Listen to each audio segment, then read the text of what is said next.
আসসালামু আলাইকুম। আজকে আমরা দেখব বাইন্যান্সে ফ্ল্যাটিং মোড কিভাবে চালু করতে হয়।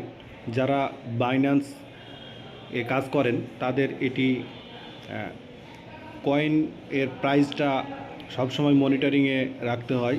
সেজন্য আমরা যদি হোম স্ক্রিনে এভাবে একটা ফ্ল্যাটিং মোড রাখি তাহলে আমাদের এটা দেখার রেটটা যে আপ ডাউন করে সেটা মনিটরিং করা অনেক সুবিধা হবে। তো আসুন আমরা দেখি কিভাবে ফ্ল্যাটিং মোডটা চালু করতে হয়। প্রথমে এই জন্য আমরা চলে যাব বাইন্যান্সে যাওয়ার পরে দেখুন সার্চ বারের পাশে একটি বাইন্যান্সের লোগো চিহ্ন আছে, এখানে গেলাম। যাওয়ার পরে ডান পাশে দেখুন একটি সেটিংসের চিহ্ন আছে, সেটিংসে গেলাম।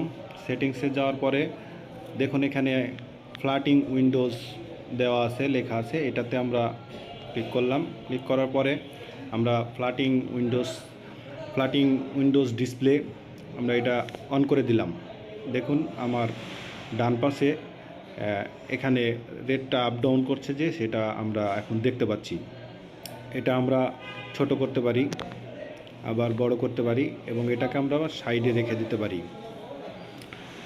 এখন যে বিষয়টা হচ্ছে সেটা হচ্ছে আমরা তো যে টোকেনগুলো নিয়ে কাজ করি সেই টোকেনগুলো এখানে অ্যাড করে দেব। মার্কেট সিলেকশনে গিয়ে অ্যাড অপশনে ক্লিক করলাম।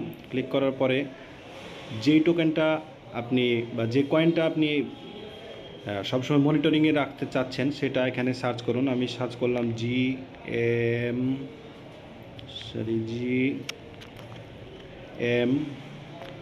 GMT একটি টোকেন সার্চ করলাম। সার্চ করার পরে দেখুন এখানে আমার টিক চিহ্ন দেওয়া আছে। আপনাদের এখানে টিক চিহ্ন এরকম থাকবে না, আপনারা এটাকে টিক চিহ্ন দিয়ে দিবেন। টিক চিহ্ন দেওয়ার পরে সেভ করে দিবেন। সেভ করার পরে আপনার এখানে দেখুন চলে আসছে। এটাকে যদি আপনি ওপরে নিতে চান তাহলে আপনি এটাকে এখানে ক্লিক করলে, ওপরে আরও ক্লিক করলে এটা ওপরে চলে আসবে। যেটাকে আপনি ওপরে নিতে চাবেন সেটা ওপরে চলে আসবে। এভাবে আপনারা সেটিংটা করে নেবেন।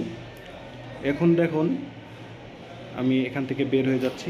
বের হয়ে যাওয়ার পরে দেখুন আমার ডিসপ্লেতে একটি ফ্ল্যাটিং মোডের একটা অপশন এখানে আছে।